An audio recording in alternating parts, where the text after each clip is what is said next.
제가 몇 주간 우리 문화와 다른 삶을 살아가고 있는 이스라엘의 모습들을 말씀을 통해서 함께 나누었습니다. 이스라엘의 문화, 우리와 다른 지역에 살고 있고 또한 시대가 다른 곳이다 보니 문화를 이해하면은 성경을 이해하기가 조금 더 쉬워집니다. 오늘은 이스라엘에 있는 옷의 모습들을 좀 살펴보면서 함께 말씀을 살펴보려고 합니다. 옷은 우리가 잘 알고 있다시피 우리의 부끄러운 곳을 가려주며 또한 우리를 추위로부터 또한 위험으로부터 우리를 보호합니다. 그리고 신분을 나타내기도 하는 곳으로 옷을 사용하기도 합니다. 오늘 본문에서는 어떤 혈루병을 앓던 여인이 예수님의 옷자락을 만진 사건이 나옵니다. 근데 이것을 보면은 별로 중요한 것 같지 않지만 이스라엘 내에 있는 문화를 이해해 보면 굉장히 중요한 사건이었다는 것을 알 수가 있습니다.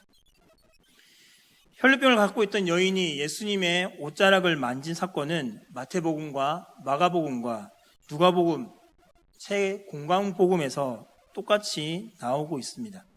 마태복음 9장 20절에는 그 겉옷가에라고 표현을 하고 있고 또한 마가복음 오늘 읽었던 본문에서는 그의 옷에라고 표현을 합니다. 그리고 누가복음 8장 43절에서는 그 옷가에라고 하면서 이 옷을 여인이 만졌다라고 하는데 예수님 당시에 살고 있던 사람들의 옷은 어떤 옷일까요? 우리가 입고 있는 바지가 있고 치마가 있고 상의가 있고 마이가 있는 그런 시대였을까요? 그렇지 않죠. 여러분들이 영화를 보시면 아시겠지만 이스라엘 당시에 있었던 예수님 당시에 계시던 그곳의 옷은 통으로 짠 옷입니다. 요한복음 19장 23절에 보면 군인들이 예수를 십자가에 못 박고 그의 옷을 취하여 네 깃에 나눠 각각 한 깃씩 얻고 속옷도 취하니 이 속옷은 호지 아니하고 위에서부터 통으로 짠 것이다 라고 말씀합니다. 결국 예수님 당시 있던 옷은 바지로 입지 않고 몸을 치마처럼 두르고 있었던 옷을 입었던 것으로 추측해 볼 수가 있습니다. 구약시대 때는 어떤 옷을 입었을까요? 구약시대 때에는 하나님이 이스라엘 백성들에게 특별히 말씀을 하신 것이 있습니다. 민수기 15장 37절부터 40절 말씀에 보면 여호와께서 모세에게 말씀하여 이르시되 이스라엘 자손에게 명령하여 대대로 그들의 옷단 귀에 술을 만들고 청색 끈을 그 귀의 술에 더하라. 이 술은 너희가 보고 여호와의 모든 계명을 기억하여 준행하고 너희를 방종하게 하는 자신의 마음과 눈의 욕심을 따라 음행하지 않게 하기 위함이라. 그리하여 너희가 내 계명 모든 계명을 기억하고 행하면 너희의 하나님 앞에서 거룩하리라 라고 말씀하면서 그들의 옷에는 특별한 어떠한 것이 있다는 것을 말씀하고 있습니다. 좀 이따가 사진을 한번 볼 것인데요. 이 사진에 보면 이스라엘 백성들이 입고 있던 또 다른 옷이 있음을 알 수가 있습니다. 근데 이 옷은 신약 시대에도 동일하게 지켜지고 있습니다. 마태복음 23장 5절에 예수님이 바리새인들의 외식함을 말씀하면서 표현하신 말씀인데요. 그들의 모든 행위를 사람에게 보이고자 하나니 곧 그 경문띠를 넓게 하며 옷수를 길게 하고 라고 말씀하고 있습니다.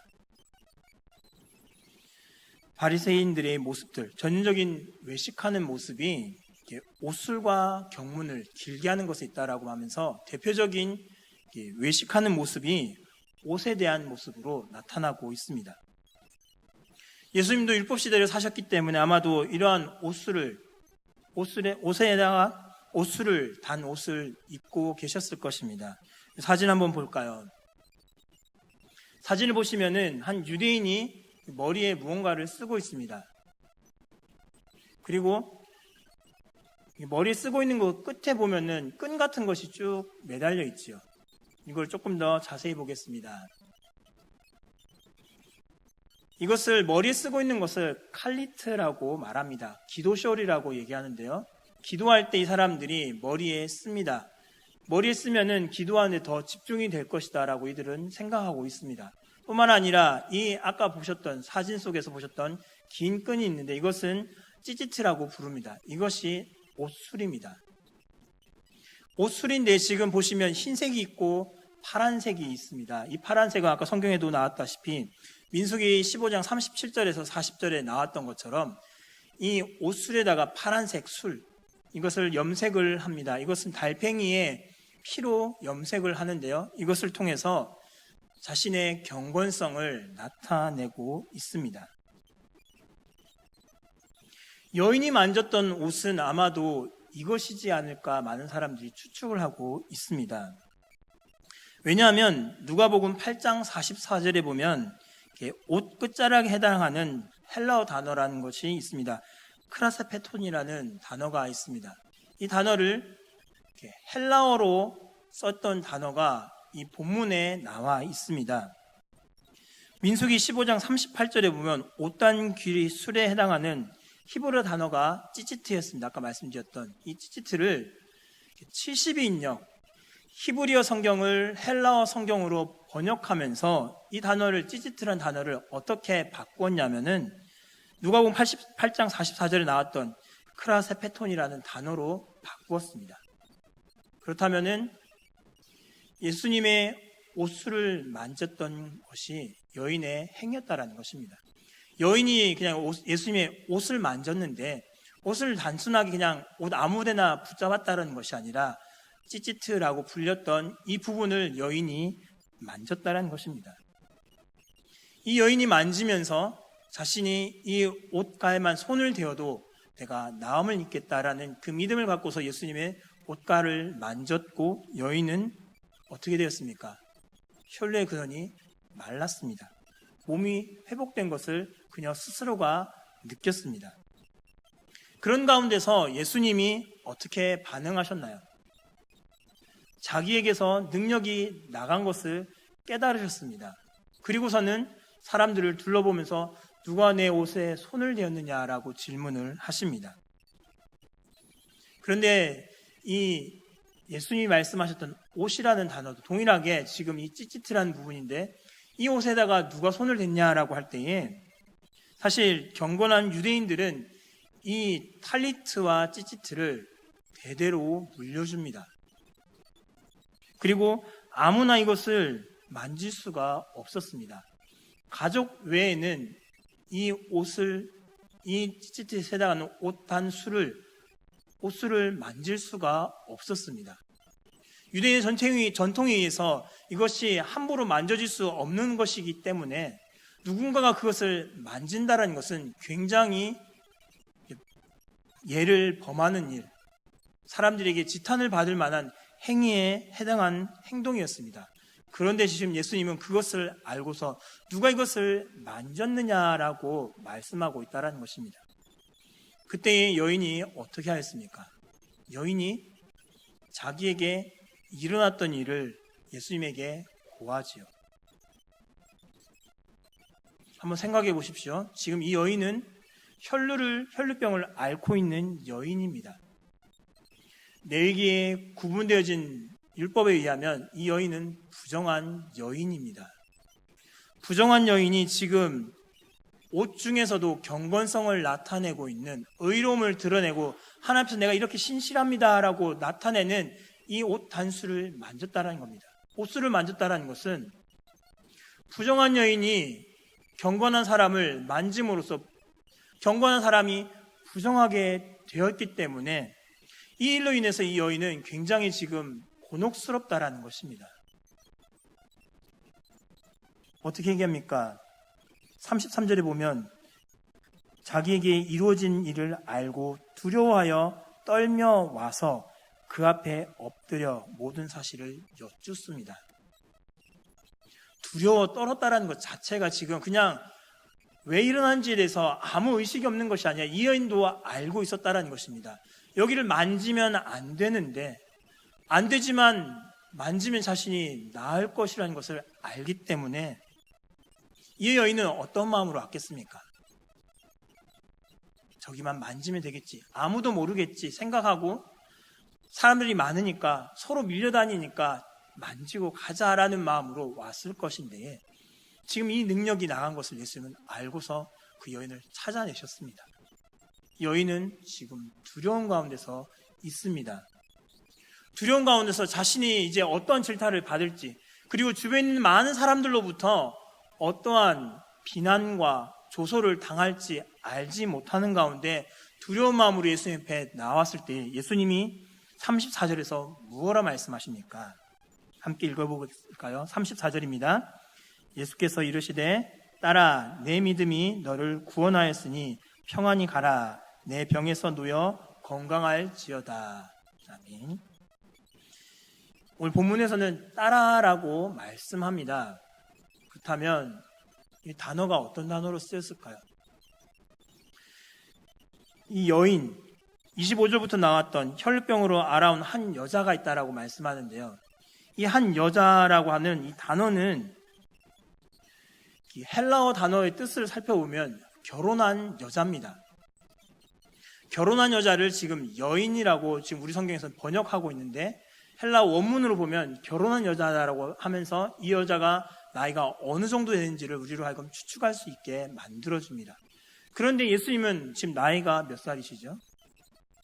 30이 조금 넘으셨죠? 그런 가운데서 결혼한 여자 보고 딸아라고 부르고 있습니다. 여기서 불렀던 이 딸이라는 단어는 가족들에게 부르는 그 호칭으로서 쓰이고 있습니다. 예수님과 이 여인은 아무런 관계도 없습니다. 아무런 관계도 없는데 지금 예수님은 이 여인을 딸이라고 불러주고 계십니다. 자기보다 나이가 많은 이 여인을 바라보면서 딸이라고 불러주고 계십니다. 예수님이 무엇을 하셨습니까? 이 여인을 이제 영적인 자녀로 부르셨다는 것입니다. 가족들 외에는 그 만질 수 없는 그 옷수를 여인이 만졌는데 그래서 사람들이 알고서 이제는 이 여인을 어떻게 처단할 것인가, 자기는 어떻게 처단될 것인가, 혈류의 근원이 마르게 됐지만 그러나 이제 이 중요한 부분을 만졌기 때문에 만져서는 안 되는 부분들을 만졌기 때문에 내가 사람들이 어떻게 처벌을 받게 될까 두려워하는 이 여인을 향하여서 예수님 무엇라 말씀하시냐면 안심시키며 내 딸아라고 부르시면서 그 여인을 자신의 가족으로 예수님 부르셨습니다. 예수님은 어떤 분이십니까? 우리를 오늘 본문에서는 우리를 자녀로 부르고 계십니다. 이 여인이 어떤 마음을 갖고 있었습니까? 내가 가서 그의 옷에만 손을 대어도 구원을 받으리라. 예수님이 베푸시는 소문을 어땠습니까? 이 여인도 들었습니다. 27절에 보면 예수의 소문을 듣고 우리 가운데 끼어 뒤로 왔습니다. 옷에 손을 댑니다. 아무런 생각 없이 와서 그냥 옷에 손 대고 낫고 돌아갔다라는 것이 아니라 예수의 소문을 듣고 왔습니다. 이 예수가 어떠한 사람인지를 여인은 알았다라는 것입니다. 예수가 나에게 구원을 줄 수 있는 사람이라는 것을 이 여인은 확신하였기 때문에 직접 예수님의 음성을 듣고 예수님이 오셔서 그 아픈 부위에 환부에 손을 얹고 기도해 주시지 않으셔도 내가 단지 그 의로움을 나타내는 그 부분에만 손만 대어도 내가 낫게 될 것이다, 내가 회복을 누릴 수 있을 것이다 라는 그 확신을 갖고 여인은 찾아왔다라는 것입니다. 예수님 그 믿음을 보시고 무엇으로 말씀하시냐면 내 딸이다 라고 부르십니다. 영접하는 자 곧 그 이름을 믿는 자들에게는 하나님의 자녀가 되는 권세를 저와 여러분에게 주셨습니다. 우리는 예수 그리스도를 나의 구세주로, 나의 생명의 주인으로 우리는 고백하고 있습니다. 우리 이 고백을 나아갈 때에 예수님 우리를 누구라 부르시냐면 외인으로 보지 않으십니다. 우리를 이 여인과 같이 동일하게 내 딸아, 내 아들아 라고 부르고 우리를 안아주시는 분이 바로 예수님이시라는 것입니다. 뿐만 아니라 예수님은 어떠한 분이십니까? 예수님은 그 부정함을 없애시는 분이십니다. 여러분 레위기를 읽어보시면 아시겠지만 이미 읽어보셨겠죠. 우리 성경을 읽고 있으니까요. 레위기서를 읽어보시면 어떻습니까? 아무리 의로운 사람이라도 부정한 것에 손을 대면 어떻게 됩니까? 그 사람이 부정하게 됩니다. 부정한 옷이 있는데 부정한 옷에 손을 대어도, 부정한 물건을 만졌어도, 시체를 만지게 되어도 아무리 정한 사람이라 할지라도 이 사람은 자신의 옷을 빨고 정하여질 때까지 성 밖에서 아니면 그 부정함을 제거할 때까지 들어가지 못했습니다. 그 부정함을 없애야 되는 그 자신도 부정을 만졌기 때문에 부정하게 되는 것이 일반적인 사람들의 모습이었습니다. 그런데 오늘 본문에서는 어떻습니까? 부정한 여인이 예수님의 옷수를 만졌습니다. 그럼 예수님이 부정하게 되는 것이 맞겠지요. 일반적인 논리라면 예수님이 부정하게 되는 것 당연합니다. 그리고 예수님의 능력도 나갈 수가 없습니다. 왜냐하면 부정한 것이 의로움을 덮어버렸기 때문에, 연약한 인간을 덮어버렸기 때문에 예수님께로부터 그 능력이 나갈 수가 없습니다. 그런데 이것이 반대가 되었습니다. 부정한 것이 의로운 가운데 들어가니까 부정하게 되는 것이 아니라 도리어 부정한 것도 정하게 되고, 정한 것은 더 정한 것으로서의 모습을 빛나게 되는 것을 오늘 본문을 통하여 여러분 보시지 않습니까? 죄가 아무리 많아도 그 죄가 너무나 검고 검어서 빛을 삼켜버리는 암흑과 같다 할지라도 예수님에게 들어가면 그 암흑과 같은 빛도 삼켜버리는 그 암흑도 예수님 안에 들어가 버리면 그 빛은, 그 어둠은 사라져버릴 수밖에 없다라는 것입니다. 아무리 강한 악이라 할지라도 예수님은 그 의로움, 그 본체이시기 때문에 더러움이 예수님에게 접근할 수도 없으며, 예수님에게 접근한다 할지라도 그것이 예수님을 더럽게 만드는 것이 아니라 도리어 예수님이 그것을 정하게 만드시는 분이시며, 바로 그 모습을 통해서 예수님이 우리는 누군지를 알 수가 있습니다. 우리에게 생명을 주시는 분, 우리를 깨끗게 하시는 분, 우리를 정하게 하시는 분이라는 것을 오늘 본문을 통해서 알 수가 있습니다. 그리고 세 번째로 예수님은 어떠한 분이십니까? 우리를 내치지 않으시는 분이십니다. 아담과 하와가 죄를 범하였습니다. 하나님께서 먹지 말라고 하였던 선악을 알게 하는 과실을 먹었습니다. 그들이 벌거벗음을 깨닫고 무화과 잎으로 자신들의 치부를 가렸습니다. 그때 하나님이 어떻게 하셨습니까? 오셔서 정죄하셨나요? 하나님이 오셔서 가장 먼저 하신 것은 무엇이었습니까? 그들을 찾으셨습니다. 네가 어디 있느냐? 너의 벌거벗었음을 누가 알게 하였느냐라고 말씀하시면서 도대체 이것이 어떻게 된 것이냐라고 물으시지, 너 왜 그런 짓을 했느냐라고 하나님은 정죄하지 않으셨다라는 것입니다. 그리고 하나님은 어떻게 하셨습니까? 이들을 내치신 것으로서만 끝인 것이 아니셨죠. 아담과 하와에게 가죽옷을 지어 입히셨습니다. 정죄하고 죄를 지었으니까 죽어라 하라고 지옥불에 던져버리신 것이 아니라 그들을 구원하겠다라고 말씀하셨습니다. 3장 15절에서 창세기 3장 15절에서 여인의 후손을 통해서 너희를 구원하겠다라고 약속하셨고 그들에게 가죽옷을 지어 입히셨던 하나님이셨습니다. 뿐만 아니라 오늘 본문에서도 예수님이 어떻게 하셨습니까? 자신을 찾아온 예수님을 향하여서, 예수님을 찾아온 이 여인을 향하여서 예수님이 내치셨습니까? 아니죠. 따라하라고 부르시면서 도리어 더 품에 안으셨습니다. 하나님이 인간을 찾아오셨습니다. 이 땅의 종교들을 살펴볼 때에 인간이 신을 찾아가지 신이 인간을 찾아오는 경우가 없습니다. 어느 종교를 찾아봐도 마찬가지입니다. 불교에서 어떻습니까? 신의 길에 이르고자 노력하지요. 신을 만나고자 하지 않습니까? 다른 타 종교를 찾아가 봐도 그렇습니다.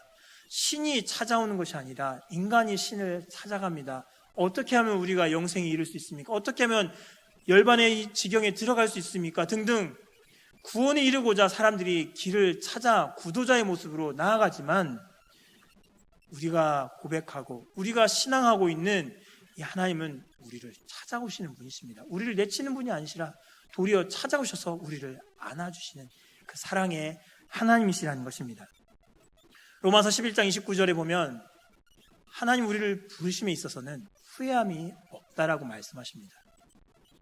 우리를 불러봤는데 쟤 보니까 죄가 좀 있네. 얘 보니까 내가 잘못 선택했다. 얘가 아니고 그 옆에 있는 사람인데 내가 잘못 불렀다라고 말씀하신 적이 없다라는 겁니다. 하나님이 우리를 부르신 그 부르심은 후회하심이 없는, 그래서 저를 부르시고 여러분을 부르셨을 때에는 하나님이 후회하시지 않는다라는 것입니다. 가끔씩 여러분이 마트에 가서 물건을 샀을 때 후회하시는 경우가 있지요. 비싼 돈을 주고 어떤 물건을 샀음에도 불구하고 내 마음에 들지 않을 때 우리는 후회하는 경우가 종종 있습니다. 그런데 하나님은 우리를 부르심에 대해서 한 번도 후회하심이 없다라고 성경은 말씀하고 있습니다. 우리를 불렀으면 그것을 위해서 기뻐하시는 것이 하나님이시라는 것입니다. 그 하나님이 저와 여러분의 하나님이시며 이 여인을 내 딸아라고 부르시며 안아주셨듯이 지금도 이 시대를 향해서 우리 가운데 찾아오시고 우리를 안아주시고 우리 가운데 거하시는 분이 저와 여러분의 하나님입니다. 우리를 찾아오셔서 우리를 자녀 삼아주신 그 은혜에 감사하는 삶을 살아갈 수 있기를 바랍니다. 옷수를 만진 사건, 유대 전통에 의해서는 굉장히 큰 사건입니다. 이 여인이 어떠한 징계를 받을지도 알 수 없는 가운데 있음에도 불구하고 예수님은 그 여인을 정죄하기보다 왜 내 옷을 만졌느냐라고 따지시기보다 그 여인을 먼저 안아주시며 얘는 내 딸이다 라고 부르시고 동일하게 이 시대를 살아가는 우리 또한 품어주시는 그 하나님을 기억하면서 하나님 날 불러주신 것 감사합니다. 이제 내가 아바 아버지라 부르며 살겠습니다. 나의 하나님을 나의 아버지로 부르며 기도하며 나아가며 이 땅에서 삶을 살게 해주옵소서라고 기도하며 살아갈 수 있는 모습이 될 수 있길 바랍니다. 그리함으로 우리를 품어주시고 우리 가운데 은혜를 베풀어 주시는 그 하나님을 날마다 만나고 또한 그 은혜를 누리며 살아갈 수 있는 저와 여러분의 모습이 될 수 있기를 간절히 바랍니다.